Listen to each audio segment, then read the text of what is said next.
Isa sa pinaka-underrated na food trip destination ang Kamuning.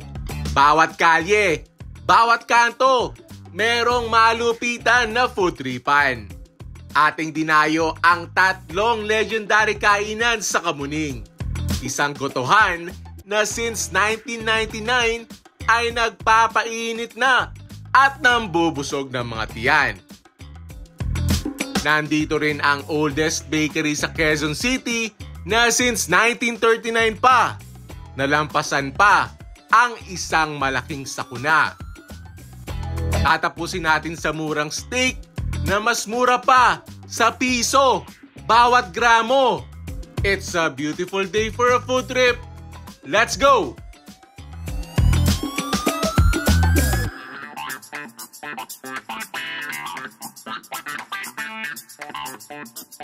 Sisimulan natin ang ating legendary food crawl din sa Kamuning, sa Kabayans Gotohan at Kainan. Ang gotohan at kainan na walang tulugan since 1999.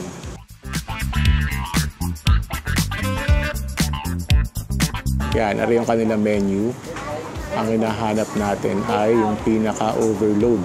Yun, ultimate all-in, may mata, goto, puso, isaw, laman ng baka with century egg and chicharon.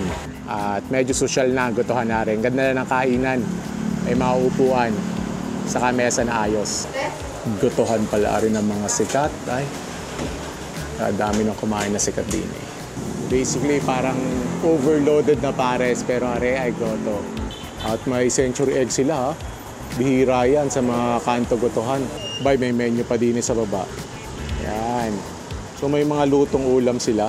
Tapos may mga rice meals at tingin ko rin mga lutong Batangas.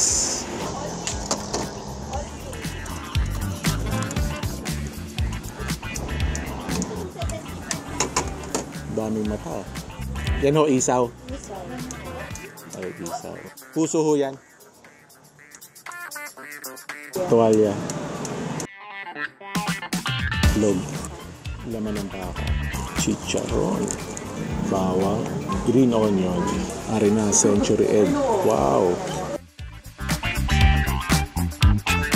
Order din tayo ng tokwat baboy dahil syempre ka-partner talaga ng goto. Yan. Ari yung laman ng baka. Tapos chicharon. Century egg. Normal na egg. Mata and puso. Ayan na, matitimusan na natin ang Kabayans Gotohan all-in. Para hindi na mahirap mamili. Yung all-in na lang natin yan. Ano kaya natin? Gusto kong matimusan muna yung yung pinaka-goto. Yan. Yung goto niya, medyo paiga ng konti. Yan. Tikman muna natin ng walang kahit anong pampalasa. First bite, thank you Lord.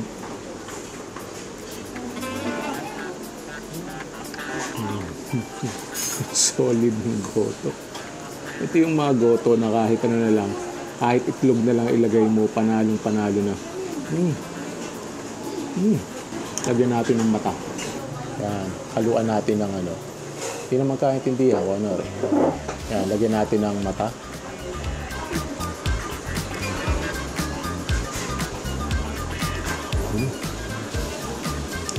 Lambot ng mata. Kulang na lang dito, chili oil. Para sa akin sakto-sakto na yung lasa. Tamang-tama na. Lagyan lang natin ng konti chili oil. Sulit itong all-in dami nakalagay So yung laman ng baka. Tapos may nahagip tayo na konting mata pa rin.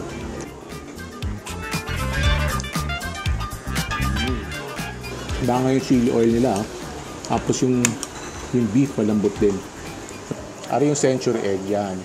Hindi ko tanda yung kailan ako last na nakakain ng century egg. So, limot ko na yung lasa. Pero to try natin kasama na yung goto.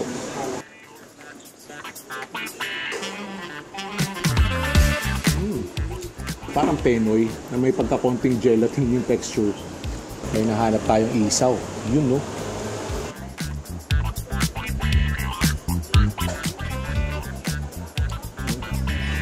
So again, tama na yung lasa. At least for me, So kung maglalagay kayo ng patis, make sure lagay nyo rin ng kalamansi.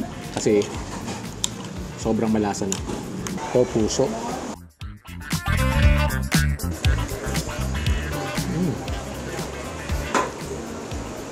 Tapos nahagip yung chicharon. Crispy. Tapos sa sobrang overload niya, sa sobrang all-in niya, ay, ubos na ang goto. Ang dami pang laman. Kasi may tokwat baboy din yan. Classic yan na kaulam ng goto. Kahit saan ka maggoto, kailangan may tokwat baboy. Yung tokwa nila, piloy, tapos yung sausawan, may konting asin, konti lang, tapos may konting tamis. And then may konting anghang. Bagay na bagay doon sa goto. Yung pinaka-paborito kong component sa goto na to, yung mata. Kasi gusto ko yung ano may konting crunch. May konting pagka-chewy. Speaking of crunch, meron din silang lumpia. Another classic na kaulam ng goto. Sasaw-saw mo. Bagong luto Lumpiang gulay. Crunch yung vegetables. Crispy yung wrapper. Tapos ang sarap ng sausawan. Pero grabe no, 1999 pa sila. Kaya solid ang ating start sa ating legendary food crawl, Dine sa Kamuning. Kahit ari pala ang napupuntahan natin, sulit na agad ang pagdayo sa Kamuning. So ngayon, marami akong nakikita mga kabataan, mga kumakain dito. Tapos kanina may mga riders, tapos may mga pulis, mayroong mga parang galing sa opisina. So talaga yung kabayan para sa lahat na talaga. Even para sa mga dayo.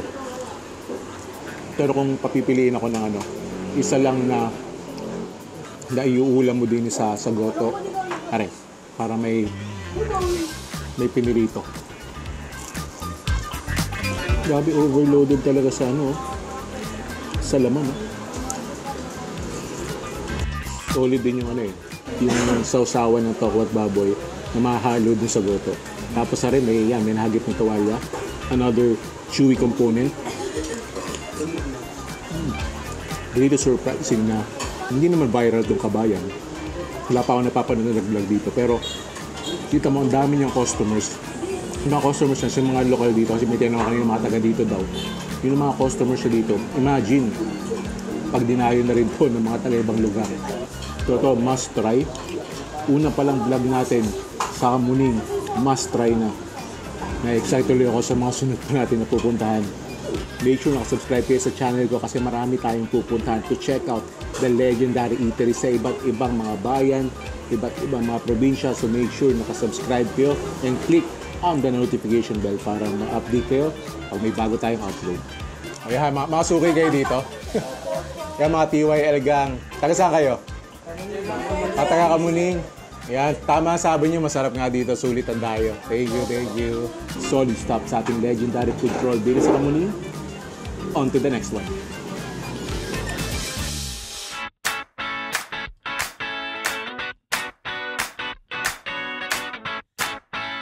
Narin na tayo sa legendary Kamuning Bakery Cafe. Since 1939, anong tagal niyan? Bukod sa pagiging oldest bakery sa Quezon City, may papakita pa ako na very interesting sa bakery nare. Ang location niya din sa Kamuning, malapit laang, tatawid laang sa Snackaroo, kung saan tayo kakain sunod. At kapag pasok mo, bukod sa amoy ng freshly baked bread, ay linya-linya ng tinapay ang makikita mo. Siyempre, bestseller nila din yung pandisuelo, which is pandesal, yun lang ang tawag nila. Iba't ibang sizes. Tapos may mga wheat din. Tapos meron din daw silang ube pandesal. I stand corrected. Iba pala yung pandesal sa pandisuelo. Ang pandisuelo, ito yung sinaunang pandesal na mas siksik daw. So siguro mas feeling. Yan ang tatry natin. Meron din silang mga loaf. Iba't ibang mga ingredients. Pullman. Americano. At tari ang napaka-rich na history ng Kamuning Bakery Cafe. Grabe since 1939 talaga. Tapos ari yung part na to na nasunog. And kitang-kita naman Wow. Grabe, this is part of history right here. And it's good to know na kahit nagkaroon sila ng ganitong challenge ay nag-survive sila.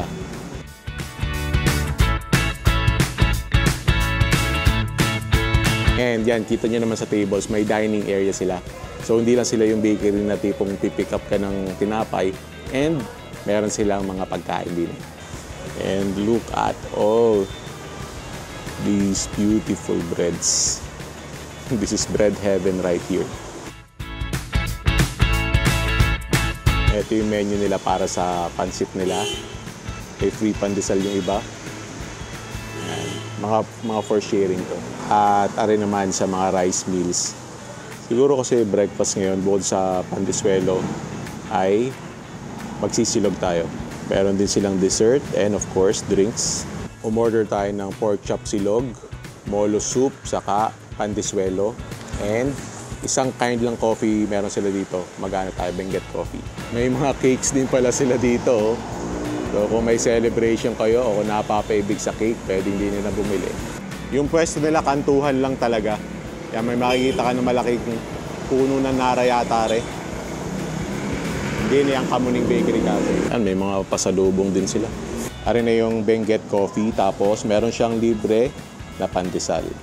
Ayan, magkakape muna tayo at medyo pagod pa mula sa mga ganap kahapon. Kailangan magkape para makapag-function ng ayos.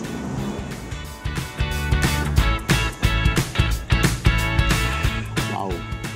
Ang Benguet Coffee pala, medyo matapang pero may konti pang hint ng sweetness. Kaya ako hindi ko nalalagyan to ng asukal. Tapos rin na yung kanilang pinagmamala. Ito yung pandesal, hindi ito yung pandeswelo. Wow! Oh, that is soft right there. Ang lambot. Pwedeng gawing unan. O rin malaki-laki. Unan na rin. First bite.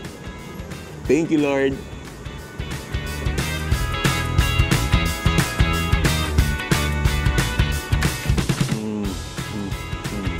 This is good pandesal right here. Tempted ako na isaw-saw siya sa kape. Kaso, napakalambot na niya napakasarap na eh. Good start sa ating breakfast din sa legendary Kamuning Bakery Cafe. Excited tayong tinusan yung kanilang pandeswelo, pork chop silog, saka nag-order din tayo ng molo soup dahil naulan. Ari naman yung pandeswelo and I can see yung sinasabi nila na mas siksik. Ay, siksik. Kumpara nyo dito Kumpara nyo sa pandesal. Top, ito yung pandesal. Are, yung pandeswelo. Tapos nag-take out din tayo ng pandeswelo para sa bahay. Try naman natin itong pandeswelo. Ang pinagmamalaking pandeswelo ng Kamuning Bakery Cafe.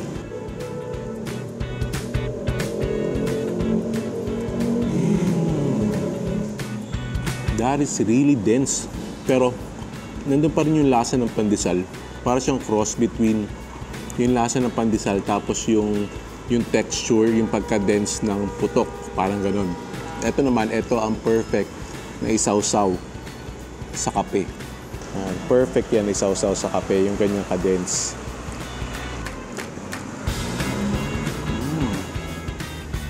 Hindi siya sobrang tigas Hindi siya yung matigas na tinapay. Dense talaga siya. Yung talagang punong-puno na ingredients. Ang maganda dito, maganda itong lagyan ng palaman. So kung mahilig ka sa almusal, tapos mahilig ka magpalaman, panalo to. At ari naman ang kanilang pork chop meal. So good size ng pork chop. Merong itlog, merong garlic rice, and atsara. Looks good. And hindi naman ako nag-crave dito, pero kasi biglang umulan, biglang umambon. So order din tayo ng molo soup. Wow! Looks loaded Yan ang bango. Yan na, magsisilog na. Try natin itong pork chop yan. Uy, malambot So ito, laman, taba, sa konting balat. Tamaan na rin natin ng sinangag. Ito pa lang, pwede na silang Kamuning silog, Kamuning Bakery silog. Sarap ng sweet na nila. At least itong pork chop Sarap Nicely salted, may alat, tapos peppery din. And malambot yung karne. Tapos sausaw natin ito. Oh, taba. Huli ang taba. Huli ka.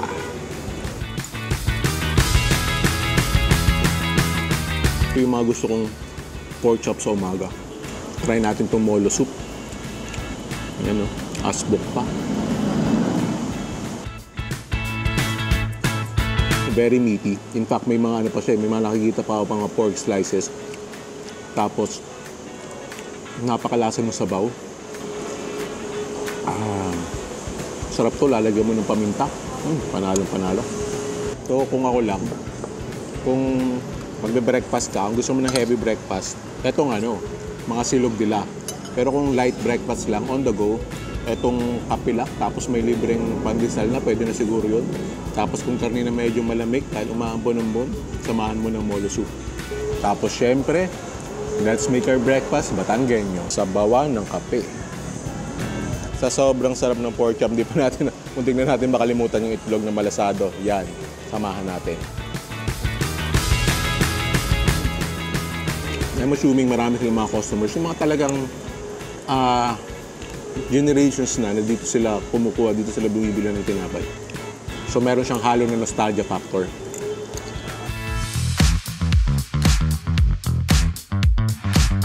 Next and last stop sa ating legendary food crawl din sa Kamuning, Snackaroo Specialty Food. Bakit ari legendary? Papakita ko sa inyo. Ari ang dahilan kung bakit sila sikat na sikat. Tingnan nyo, T-bone o kaya porterhouse, 250 to 280 grams na. Ay 230 pesos laang. Saan ka nakatala niyan? Bukod doon yan, meron din sila ibang menu, mga daily specialties, from the grill, drinks, tapos may mga lutong ulam din sila din eh. Pero tayo, ang pinunta natin, yung kanilang steak.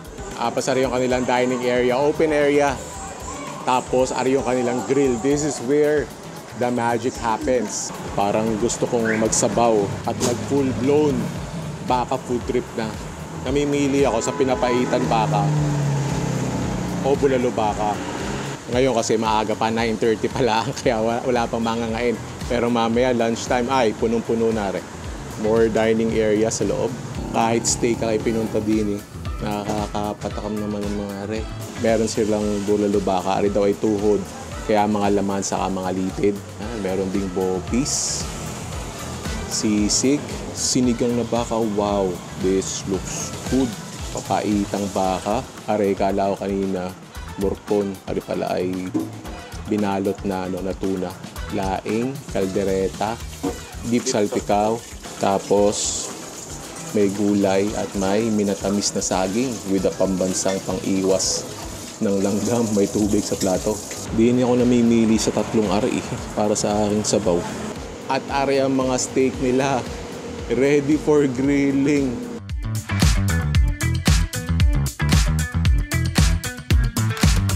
Oh, look at those grill marks.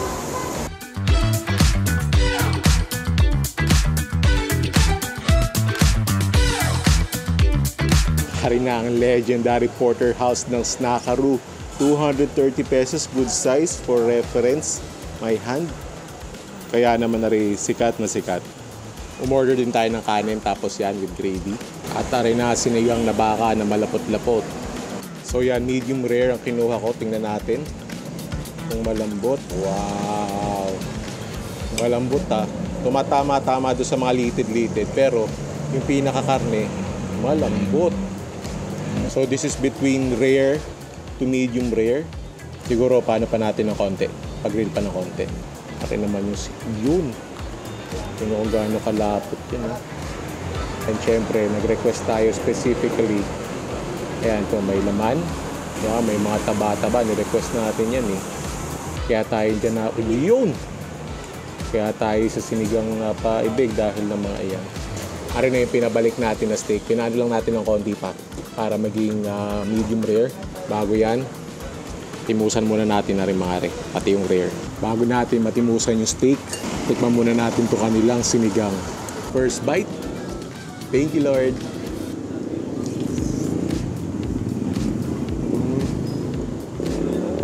Walang dyan, sarap nun. Ang asim niya. Pero very beefy pa rin yung taste. Tapos napakalambot yung baka. Hindi pa ito yung best seller nila na baka. Yung steak pa. So excited tayong timusan yan. Well rested na yun. Pwede na natin subukan. Yan. So may laman. Malambot yung laman. Tumatama lang siya sa litid. Yan oh. Laman. Litid. Konting taba. Tapos ito yung pinakalaman mismo. Oh. Yan. Ngayon nahanap natin na medium rare. Excited na ako subukan to. Ari na ang steak. Laman muna tayo. Ari na.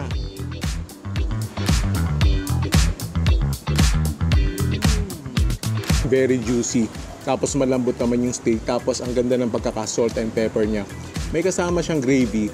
Pero mamaya try din natin kung ano lasa ng gravy. Pero ito pa lang, salt and pepper lang. And then with rice. Tapos eto, sinigang na baka. Panalo na. Of course, wag mo siyang iahalin tulad sa mga steak na tigwa 1,000 pesos. Ang Snackaroo ay para sa mga napapaibig na steak. Tapos medyo on a budget or ayaw gumastos sa mahigit 1,000. For 230 pesos, meron ka ng porterhouse steak. Ay di ka panalo na yan. Try natin with their gravy. Ayan. Yung gravy nila, not like the other gravy na natikman ko. Parang medyo may konting tamis. Parang ano siya, gravy na steak sauce at the same time. Nice. Pero ang isa daw dito na panalo na condiment sa kanilang steak ay toyo. Yan. Lalagyan lang ng konting toyo. Tikman natin. Yan, konti lang.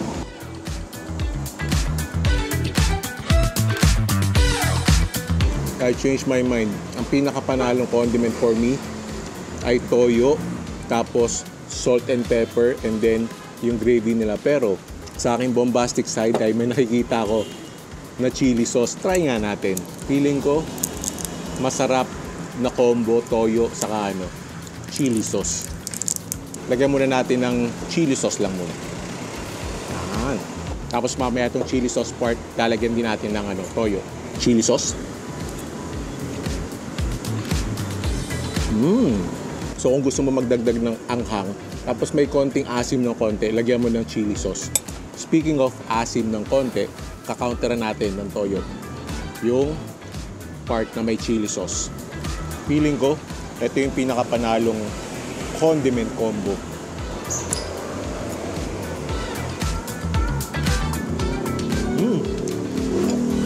Mahilig ako sa maanghang. Pero, for me, ang pinakapanalo na condiment dito, toyo. Just plain toyo. That is kung mahilig kayo sa maalat. Kasi yung salt and pepper nga, ayos na yun eh. Kung gusto nyo lang lagyan ng konting alat, panalo na yan.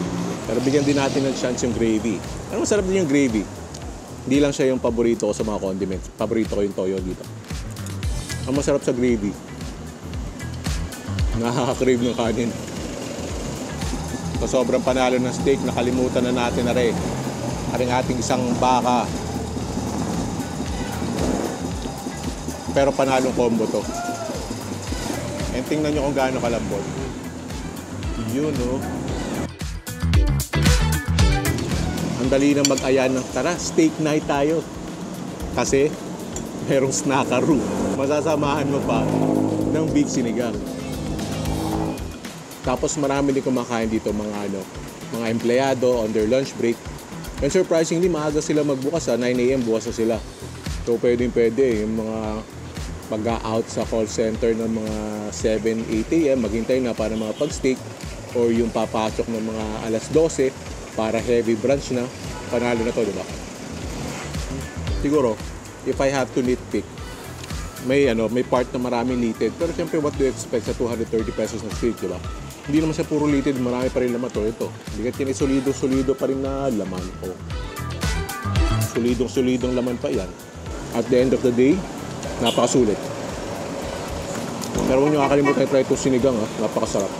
Yan kahit big chunk ng sinigang, napakalambot. Pero sa akin, personally, hindi problema na marami litid. May ligaw sa litid. Kami nga panigi-steak ni Aisha. Yung litid niya, bibigay niyo sa akin. Dito na natatapos ang ating legendary food crawl din sa Kamuning. Meron ba ako na-miss? Meron ba kayong paborito na pwede nyo recommend sa akin? Puntahan natin yan. Basta i-comment nyo sa baba. That's it for today's vlog. Thank you for joining me. Sana nag-enjoy kayo. And if you did, make sure to click on the subscribe button and notification bell and watch my other vlog right here. Thank you for watching. I'll see you in a bit.